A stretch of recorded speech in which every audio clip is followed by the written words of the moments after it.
Hello साथीहरू, आज हामी के कुरा गर्न चाहन्छौँ भने तपाईहरुलाई थाहै होला, पढिसक्नुभयो होला।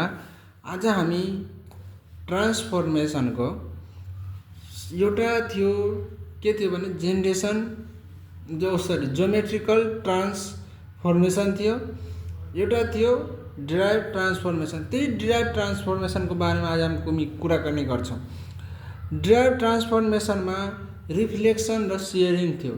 रिफ्लेक्सनको कुरा गरौँ। रिफ्लेक्सनको कुरा सबैभन्दा पहिला रिफ्लेक्सन हो के, त्यसलाई डिफाइन कसरी गर्छ, इन्ट्रोड्युस कसरी गर्छ, त्यो कुरा बुझौँ। रिफ्लेक्सन भनेको हाम्रो रियालिटी लाइफ इक्जाम्पलमा के बुझ्न सकिन्छ भने सबैभन्दा पहिला हामीले आफ्नो इमेज कसरी हेराउँछ, त्यो भनेको रिफ्लेक्ट कुनै कुरा कसरी हुन्छ त्यो कुरा हो। जस्तै म छु भने मेरो पनि कोही छाया होला, केही छाया जुन पनि अब्जेक्टको जो संसारमा जति कुरा हेर्न सक्नुहुन्छ सबै कुराको छाया हुन्छ भन्ने कुरा हामीले रिफ्लेक्सनमै पढ्छौँ। 2D रिफ्लेक्सन 3D रिफ्लेक्सन हुन्छ, त्यसमै पढ्छौँ। त्यही छायाले के हुन्छ भने हामीलाई इमेज हेराउँछ, त्यो मतलब रियालिटी अब्जेक्टको रियल अब्जेक्टको इमेज दिन्छ। त्यसलाई नै हामी नर्मली के भन्छौँ भने रिफ्लेक्सन भन्छौँ। ल अब हामी स्टार्ट गरौँ डिफिनेसनदेखि। डिफाइन गरेको छ transformation in which 2D reflection evaluates the mirror image of an object. जुन पनि ट्रान्सफर्मेसनमा हामीले के गरेको छौँ भने 2D इमेजबाट एउटा इभ्यालुएट गरेको छौँ कि जुन इमेजले हामीले कुनै एउटा पोइन्टलाई हामीले दिन्छौँ भने त्यसको के आउनु पर्यो, इमेज आउनु पर्यो त्यो अब्जेक्टको, त्यो पोइन्टको। त्यसलाई हामीले रिफ्लेक्सन भन्छौँ। त्यो रिफ्लेक्सनलाई कति भागमा डिभाइड गरिएको छ, क्यान बी डन भनेर हामीले कति भागमा गर्न सक्छौँ भनेर रिफ्लेक्सनलाई त्यो कुरा छ। सबैभन्दा पहिला अन एक्स एक्सिस हामीले एक्स एक्सिसमा गर्न सक्छौँ, वाइ एक्सिसमा गर्न सक्छौँ, एक्स एक्सिस बराबर वाइ एक्सिसको लाइनमा गर्न सक्छौँ र एउटा ओरिजिनमा गर्न सक्छौँ। त्यसै गरी सुरुमा हामीले एक्स एक्सिसको कुरा गरौँ। एक्स एक्सिसमा के छ भने let us consider a point. कुनै पनि एउटा पोइन्टले हामीले एउटा मतलब डायग्राम पनि मतलब बनाएको छौँ। सबैभन्दा पहिला यही यसैमा हेरौँ। सबैभन्दा पहिला पढ्ने कुरा गरौँ। Late us consider a point P भनेको एउटा एक्सको इमेजिन गर्नु हामीले एउटा पी भन्ने पोइन्ट जहाँ पनि एउटा के गरे भने एक्स कोमा वाइ इन्डिकेट गरे माने। त्यसपछि on the x why plane then x P slash x dash comma y dash is the reflection about the x axis is the given. के हुन्छ भने एज भनेर एक्स डैश बराबर x हुन्छ, y dash बराबर माइनस वाइ हुन्छ भन्ने कुरा थाहा पाइयो। त्यसै गरी where as the matrix from a representation, एउटा म्याट्रिक्सले दिएको छ, यो एउटा फर्मुला भयो 1 0 0 माइनस 1 एक्स वाइ अनि पी डैश बराबर पी अनि आर एक्स भयो। अब यसको डायग्राम हेरौँ कस्तो हुन्छ। यसको डायग्राम सबैभन्दा पहिला एक्स एक्सिसको कुरा गरौँ। अब सबैभन्दा पहिला डायग्राम कस्तो हुन्छ भने सबैभन्दा पहिला हामीले हेरौँ, यो सपोज छ नि, यो कुरा हामीले सबैभन्दा पहिला एउटा एक्सिस बनाऊँ। एक्सिस बनाइसकेपछि यो भनेको एक्स भयो, यो भनेको वाइ भयो। अब हामीले यसलाई यसरी चार कुने एक्सिस बनाउनु पर्यो यसरी। अब रिफ्लेक्सनको लागि अब यो कहाँ जान्छ भन्ने कुरा थाहा पाउनको लागि हामीले बुझ्छौँ। एक्स एक्सिस यहाँ छ भने एक्स एक्सिस यसको इमेज यहाँ बन्छ ठक्क अपोजिटमा। त्यसै गरी अब हेरौँ, यो छ नि, यसलाई हामीले के गर्छ भने ठक्क यसको यता 0 छ भने नि, यसलाई मैले एउटा 0 भन्ने एउटा अब्जेक्ट छ, यो कुनै पोइन्टमा छ, यसको हामीले एउटा पोइन्ट बनाउनु पर्यो भने यसको इमेज कहाँ आउँछ, यहाँ आउँछ। यो भनेको पी डैश भयो र यो भनेको पी भयो। जस्तै एउटा हामीले इक्जाम्पलमा लिएका छौँ, ठक्क यता हेर्न सक्नुहुन्छ डायग्राम। हामीले make a sure diagram of the given points like भनेको एउटा भनेको यो भनेको पी भयो, के भयो एउटा पी पोइन्ट भयो र यो भनेको एउटा पी डैश पोइन्ट भयो। यो हाम्रो रियल भयो, यो भने हाम्रो रियल भइसकेपछि यो हाम्रो इमेज भयो, रियल अब्जेक्टको के भयो भने इमेज भयो। यसरी हामीले लेख्न सक्छौँ। यो भनेको रियल पिक्चर भयो, यो भनेको इमेज पिक्चर भयो। अहिले हेर्नु, सपोज मैले यसरी हात उठाएको छु, तलमा पेजमा तपाईँले दुईटै कुरा हेर्नुहुन्छ। मेरो हात जहाँ जहाँ जान्छ त्यहाँ सँगसँगै के जाँदैछ, इमेज जाँदैछ। यो भनेको हाम्रो रियल अब्जेक्ट हो। हामीले आफ्नो यो भनेको मेरो रियल हो, यो भनेको हाम्रो के हो भने छाया हो। यसरी यो हेर्नुहुन्छ नि, यो भनेको हाम्रो छाया हो भन्ने कुरा। यो बल पेनको हेर्नुहुन्छ नि, यो बल पेन हेर्नु म जता लग्छु त्यता जान्छ, यो भनेको हाम्रो इमेज हो। यसरी हामीले इमेज बुझ्न सक्छौँ रियल लाइफ इक्जाम्पलमा। त्यस्तै अब वाइ एक्सिसमा पनि छ, along y axis. Let us consider a point P x comma why on the x y प्लेनमा, देन पी ड्यास भनेको x dash comma y dash is reflection about the y axis is given below, same as the x axis जस्तै दिन्छ। तर x एक्सिसमा के थियो भने X dash बराबर x थियो र वाइ ड्यास बराबर माइनस वाइ थियो। तर वाइमा हेरौँ, अब वाइ एक्सिसमा के गर्नुपर्छ भने ठ्याक्क यसरी आउँछ। के हुन्छ भने एक्स बराबर यसको इमेज, यो भनेको रियल अब्जेक्ट छ भने, रियल छ भने यसलाई के हुन्छ भने इमेज आउँछ। यसलाई के भन्छ भने इमेज आउँछ। यो भनेको इमेज भयो, यो भनेको पी ड्यास भयो, यो पी भयो।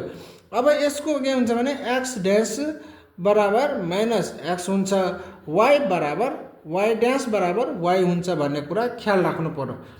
यो वाइ एक्सिस भयो, यो के भयो वाइ एक्सिस, यो भनेको हाम्रो एक्स एक्सिस भयो। यसको हाम्रो डायग्राम हेर्नु पर्यो भने ठ्याक्क हामी यसरी हेर्न सक्छौँ। Where as the matrix form representation and diagram are also एभिएबल।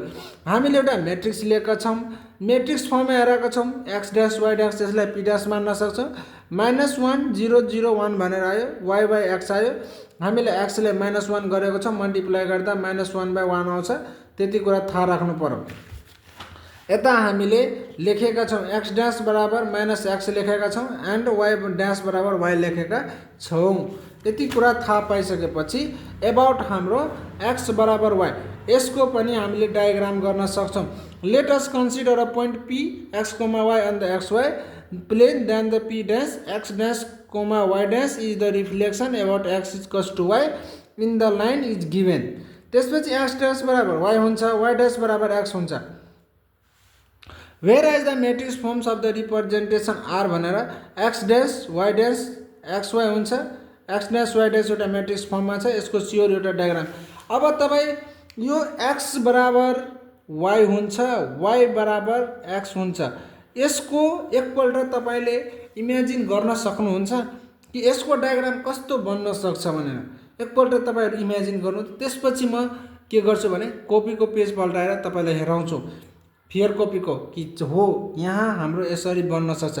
ठ्याक्क सपोज मैले एउटा इमेज लिएँ, एक्स बराबर वाइ कहाँ हुन्छ, एक्स बराबर वाइ हुन्छ, वाइ बराबर एक्स हुन्छ, यहीमा हुन्छ जो यसमा सब पोजिटिभ नेगेटिभ हुन्छ। त्यसैले यसको अब्जेक्ट यहीँ बन्छ। हामीले एउटा अब्जेक्ट यहाँ लियो भने यसको इमेज कहाँ बन्छ, यहीँ बन्छ भन्ने कुरा थाहा पायो। यो भनेको अल पोजिटिभ, एक्स बराबर वाइ भनेको यही हुन्छ, वाइ बराबर एक्स भनेको यही हुन्छ भन्ने कुरा थाहा पायो। यसरी हामीले बुझ्न सक्छौँ, यसको डायग्राम हामीले हेर्न सक्छौँ। हेर्नु, यहाँ हाम्रो रियल अब्जेक्ट छ भने यो पी छ भने हाम्रो यो के हुन्छ भने पी ड्यास हुन्छ।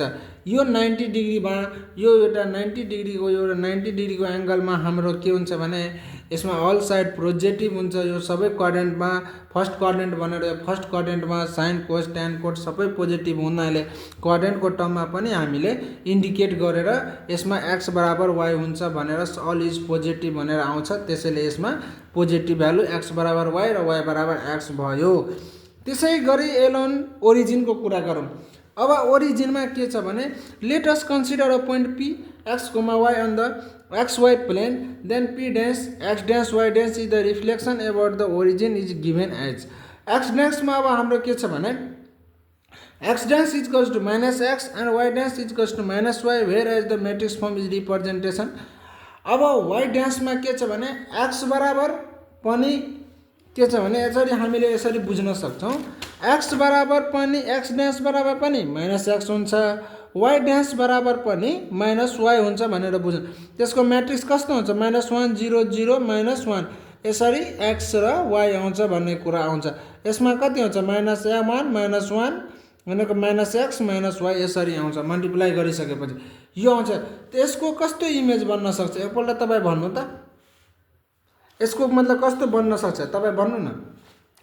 यसको इमेज यहाँ छ भने यसको मतलब इमेज यहाँ छ भने अब्जेक्ट यहाँ हुनु पर्यो ठ्याक्क जस्ट अपोजिटमा। यही कुरा हो, हामीले यसै कुरालाई इन्डिकेट गर्छौँ। अब जस्तै मेरो एउटा इमेज अब्जेक्ट यहाँ छ भने यो पी छ भने इमेज यता हुन्छ, इमेज यता छ भने अब्जेक्ट कहाँ हुन्छ, यता हुन्छ। यो फर्स्ट भयो, यता पनि फर्स्ट भयो, यो सेकेन्ड भयो, यो पनि सेकेन्ड भयो। यसरी हामीले बुझ्न सकिन्छौँ, यो कुरा हामीले थाहा पायौँ। त्यसै गरी अब एउटा मैले इक्जाम्पल यहाँ रियल लाइफ इक्जाम्पल पनि हामीले एउटा डायग्राम बनाएको छौँ। यो पिक्चर हो, यो डायग्राम हामीले यसरी हेर्न सक्छौँ। त्यसै गरी एउटा इक्जाम्पल हेरौँ। इक्जाम्पलमा तपाईँ नर्मली बुझिहाल्न सक्नुहुन्छ। योभन्दा अगाडि हामी धेरै इक्जाम्पलहरू गरेका छौँ। हामीले के छ भने ट्रायङ्गल विथ द कोअर्डिनेट्स यति लिएको छ, एउटा ट्रायङ्गलको लागि पोइन्ट यति यति यति गरेका छौँ, रिफ्लेक्टेड इट एलोङ वाइ एक्सिसको कुरा गरेका छौँ। हामीले यो पोइन्ट लिएका छौँ। सबैभन्दा पहिला हामीले यो इक्जाममा आउँदाखेरि हामीले क्वेसन हेर्नु, सोलुसन गर्नु, गिभन पोइन्ट लेख्नु र यति ग्याप जति छोडिदिनु, योभन्दा अझै त्यसपछि हामीले के गरिहाल्नु पर्छ, डायग्राम बनाइहाल्नु पर्ने हुन्छ, ग्राफ प्लोट गरिहाल्नु पर्ने हुन्छ। फर्स्टको ग्राफ हेरिसक्नु। फर्स्टको ग्राफ के छ भने हामी वाइ एक्सिसमा निकाल्न सक्छौँ। वाइ एक्सिसको हामीले एउटा फर्मुला छ। वाइ एक्सिसको लागि के छ भने हामीले याद राख्नुपर्ने हुन्छ।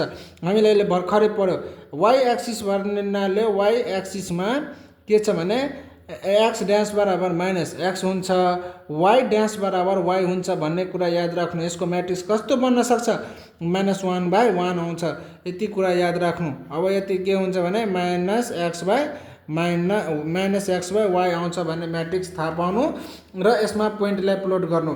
अब जस्तै हाम्रो पोइन्ट के छ, अब हाम्रो पोइन्ट सबैभन्दा पहिला के छ भने 5,4 छ, त्यसपछि 2,2 छ, त्यसपछि 5,6 छ। यो पोइन्टलाई हामीले यो म्याट्रिक्सको टर्ममा लेख्नु पर्यो भने कसरी लेख्छौँ, 5, के लेख्छौँ -4। त्यस्तै अब के छ भने 2,-2, त्यस्तै 5,-6 यसरी लेख्छौँ भने यसको इमेज कहाँ बन्छ भन्ने कुरा थाहा पाउनु लागि पर्यो भने जस्तै यो कोमा मैले लेखेँ त 5,5 भयो, अनि यता के भयो 5,4 भयो, यता एउटा पोइन्ट भयो। त्यस्तै 2,2 भनेको एउटा पोइन्ट यता भयो। अनि जस्तै एउटा के छ 5,6 भनेको ठ्याक्क 5,6 भयो। यो एउटा यसरी ट्रायङ्गल बन्यो, के भयो, एउटा यो ट्रायङ्गल बन्यो। यो ट्रायङ्गल पछिको कुरा अब के गर्न सक्छौँ भने अब मतलब माइनस, अब यसको इमेज ठ्याक्क के छ भने यो साइडमा बन्छ। यो भनेको वाइ एक्सिस हो, वाइ एक्सिसको हाम्रो इमेज यो साइडमा बन्छ। अब 5,-4 छ, वाइ एक्सिसको -4 कहाँ आउँछ भन्नु त, 5 भनेको यहाँ छ, ठिक छ, -4 भनेको कहाँ त, यसको इमेज कहाँ बन्नु पर्यो, यहाँ बन्नु पर्यो। 5 छ अनि -4 छ, त यो भनेको पोजिटिभ, यो भनेको नेगेटिभ, अनि x, y ठिक छ। अनि ठ्याक्क यसलाई यता भइहाल्यो। अब यसलाई हामीले यसरी, यो भनेको 5,-5 भयो, यता भयो अनि यता भयो, अनि यसरी हामीले डिनोट गरिदिन्छौँ, यसरी जोडिदिनु। त्यसै गरी हामीले एउटा डायग्राम बनाएका छौँ, यसरी हेर्न सक्नुहुन्छ। यो भनेको माइनस, यसरी हामीले बुझ्न सक्छौँ। एक्स एक्सिस भनेको सबै माइनस। यसमा के भनेको छ क्वेसन हेर्नु त, यसमा जति छ नि एक्स भनेको माइनस हो, एक्स भनेको माइनस, वाइ भनेको प्लस, त हामीले प्लस भनेको यता हो, प्लस भनेको यो भयो, एक्स भनेको माइनस भनेको यता हो। यसरी हामीले प्लोट गरेर, पोइन्ट प्लोट गरेर हामीले लेख्न सक्छौँ। त्यसैले यसको डायग्राम यहाँ बन्छ। त्यसैले हामीले यसलाई यसरी डायग्राम इन्डिकेट गरेर बनाएका छौँ। बुझ्नुभयो, यो यति कुरा बुझ्नु। एउटा इक्जाम्पल यहाँ छ र त्यसै गरी हामीले एउटा इक्जाम्पल अझै यहाँ लिएका छौँ। एउटा इक्जाम्पल यसमा सिम्पल छ, तपाईँहरू यस स्क्वायर लिएको छ, यस्तै पोइन्ट लिएको छौँ, तर यसमा एक्स एक्सिस छ। एक्स एक्सिसको लागि के गर्नु पर्यो भने हामीले ठ्याक्क एक्सको लागि एक्स ड्यास बराबर के हुन्छ भने एक्स नै हुन्छ, वाइ ड्यास बराबर -वाइ हुन्छ भने यो के हुन्छ भने एक्स एक्सिसको लागि हो। र त्यही अनुसारले हामीले फर्मुला यति याद राखिसकेपछि यति याद राखिसकेपछि तपाईँले यति याद राख्नुहुन्छ भने नि र तपाईँले सबै कुरा पुग्छ। यति कुरालाई तपाईँले पुग्छ। ठ्याक्क मैले यति पोइन्टलाई के गरेको छु भने यता माइनसमा लेखेको छु र एउटा डायग्राम बनाएको छु। यो भनेको रियल